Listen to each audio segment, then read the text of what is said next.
Okay, hari ini saya nak kongsikan satu cara, satu langkah untuk macam mana kita boleh mencapai kesejahteraan kewangan.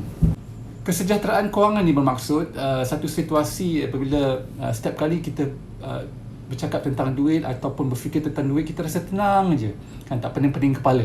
Kan, contohnya macam kalau nak membeli barang tu, kita tak tengok harga, kan, kita ambil, kita suka, kita beli.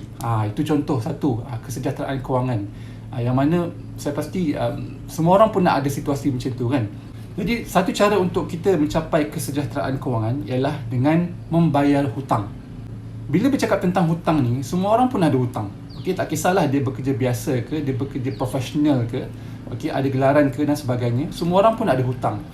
Benda yang penting yang kita perlu tahu tentang hutang ialah jenis-jenis hutang. Ada dua jenis hutang yang perlu kita tahu. Yang pertama ialah hutang baik dan yang kedua ialah hutang buruk. Apa itu hutang baik?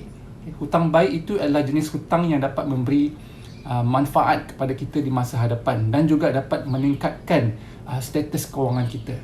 Contohnya, kita berhutang untuk pendidikan diri sendiri ataupun pendidikan anak-anak, dan juga kita berhutang untuk memulakan perniagaan.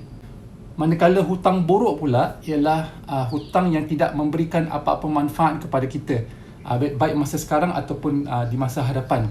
Okay, contohnya kita berhutang, kita buat personal loan, okay, untuk kegunaan entertainment, okay, untuk berbelanja.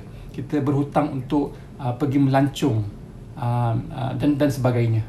Jadi sebelum kita membuat keputusan untuk berhutang, sebaiknya kita fikir dulu, okay, apakah tujuan untuk kita membuat hutang tersebut.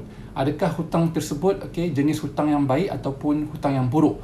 Okay, hanya kita yang boleh menilai, okay, kedudukan kewangan kita. Jadi penting ya untuk kita fikir dahulu sebelum membuat keputusan yang melibatkan hutang. Sebab once kita telah komit dalam hutang ini, maka ianya akan menjadi komitmen berterusan untuk kita membayar, okay, setiap bulan.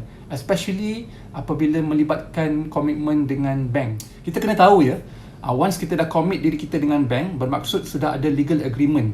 Dan jika kita miss bayar hutang-hutang tersebut, maka nama kita akan masuk dalam rekod SIKRIS dan juga SITOS. Dan rekod ini akan memberi kesan kepada kedudukan kewangan kita jika kita banyak, okay, miss membuat pembayaran hutang-hutang tersebut. So bila you buat personal loan and you sign the agreement, bermaksud you telah bersetuju untuk menambah satu lagi komitmen kewangan you dengan bank, dan adalah menjadi tanggungjawab you untuk memastikan hutang-hutang ini dibayar secara konsisten setiap bulan. Nah, apa jadi bila you tak bayar konsisten? Contohnya you miss bayar sebulan, 2 bulan ataupun 3 bulan.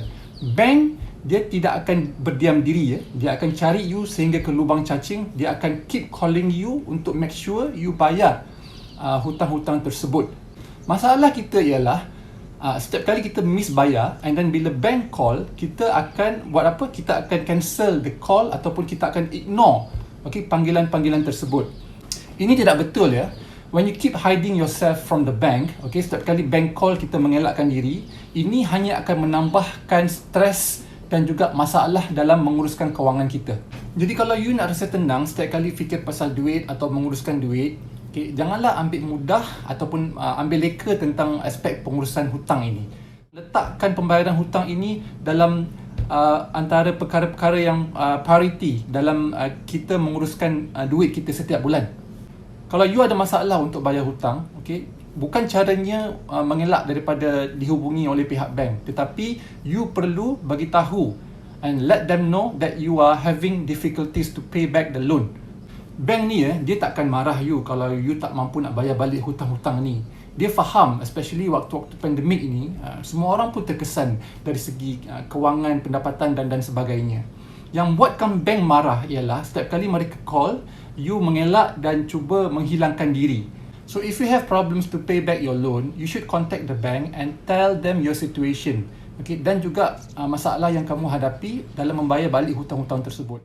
Bank paling-paling dia akan buat apa? Dia akan advise you untuk jumpa AKPK dan minta sesi counselling, ataupun bank akan buat loan restructuring. Bermaksud kalau tempoh loan you tu 10 tahun, mungkin dia akan restructure, akan extend menjadi 15 tahun dengan mengurangkan jumlah komitmen bayaran bulanan you setiap bulan.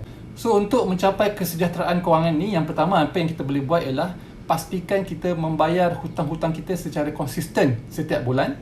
Yang kedua, sekiranya kita ada masalah untuk membayar balik hutang-hutang ini, jangan sesekali kita menghilangkan diri daripada pihak bank. Apa yang kita perlu buat ialah kita perlu kontak pihak bank dan menceritakan situasi dan masalah kita dalam membayar balik hutang-hutang ini, supaya pihak bank dapat maklum dan dapat membantu kita untuk menyelesaikan masalah kita dalam membayar balik hutang-hutang ini melalui loan restructuring, nasihat, counselling, kredit dan sebagainya.